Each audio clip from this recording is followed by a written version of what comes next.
Hello everybody and welcome to another MMOFTW. I'm Bill Murphy, your host here from MMORPG.com, and we are here to talk about the week's news in MMO and RPG gaming.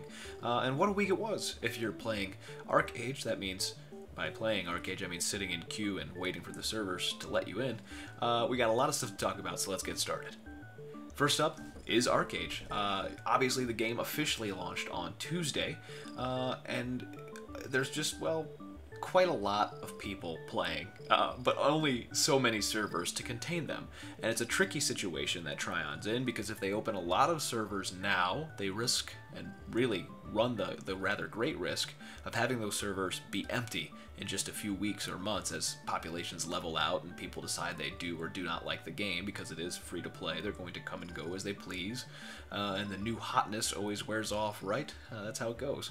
So Scott Hartzman took to the ArcheAge forums over at Trion Games website and actually laid out what's going on. There's some new technology being delivered to their Austin, Texas data center. There's going to be some new servers going up. They're working on ways to get more and more players that are trying to stay AFK online kicked off so that the queues are reduced. However, I will say the queues are still there on my server Allo. Bright and early in the morning you're going to have a few hundred people, and then by prime time at night you've got a few thousand that'll take 3 hours to get in, so you might as well not even try. Hopefully sooner rather than later those new servers and all those new things they're doing to increase server capacity come in. Me personally, I have everything I need for my little cottage. I just need to find a good spot, so somebody please forget to pay your taxes.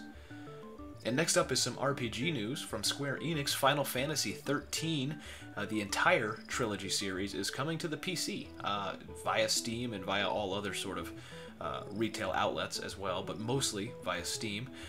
Starting on October 9th, Final Fantasy XIII will be available with everybody's least favorite heroine, Lightning, as the main character.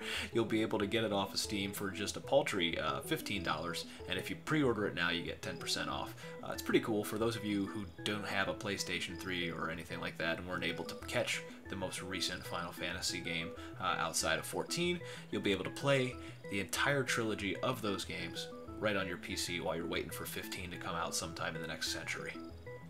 And next up is EverQuest Next and Landmark news. Omeed Dariani has resigned. He's the former brand manager for SOE and EverQuest Next and Landmark, and he kind of left, well, surprisingly. No one really knows why. He's not talking about it, but chances are usually somebody doesn't leave a game company like this unless they have something else lined up, and I'm sure we'll be hearing from Omeed pretty soon about where he is. This, you know, the same way that David Reed, CCP San Francisco closed down, and David Reed winds up at Motiga pretty much the next week. So we're just going to have to keep our eyes out, because I'm sure all those Omeed fans out there from the Landmark live streams will see him somewhere else, somewhere cool, pretty soon. And back to Trion, we have some new news about Rift. There's a brand new Minions collection game coming to Rift with 3.0, the Nightmare Tide. The Minions, you send them out basically, and they're like card games. You send your minions out, they're going to come back with crafting materials, dimension items, artifacts, or even notoriety. In other words, you can use your minions to do some of your harvesting, help you earn rep, and find free dimension items for you. Now, if you spend a minion on an adventure that provides loot, it will always return with at least one piece of that loot. Be aware that the character you have logged in when you claim an adventurer's reward can affect what loot you bring in. So if you want something for your cleric, make sure you log in with your cleric, that kind of thing. It's pretty cool. The sort of mini game is something that a lot of games have been doing lately, and one can only hope that we'll be able to do this offline as well, sort of the same way that Neverwinter has its whole offline gameplay with minions too. It should be cool. Keep your eyes out for it when the expansion launches in October. And next up is some Hearthstone news. As if it's going to surprise anybody, Hearthstone has over 20 million players that have signed up and played the game. It launched on iPad in April, had its first adventure come out, The Curse of Naxxramas, has the qualifying matches leading up to the Hearthstone World Championship at BlizzCon, where players are going to compete for a $250,000 prize pool, and obviously you put all that stuff together, you realize that it's on the iPad and the PC, coming to the Android Android gosh, I hope one day, and you realize 20 million players for something free and addictive like this is not surprising at all. I don't think anybody, not even Blizzard, really expected this sort of popularity with Hearthstone, but once you play it, you kind of realize, yeah, it's that good. And last but not least, to sort of wrap up some news that we reported on last week, it's official. Microsoft owns Mojang, the studio that created Minecraft, that giant, ridiculous, not sure why it's so popular game where you run around as a cube guy, building things and running away from creepers. It's now official. It's a Microsoft property. And what's more is Notch is not going with Mojang into the Microsoft era. He is going to leave the company. A lot of the founders are leaving the company, but they're leaving it in what they call are good hands. It sounds like to me, take the money and run, but I don't really know.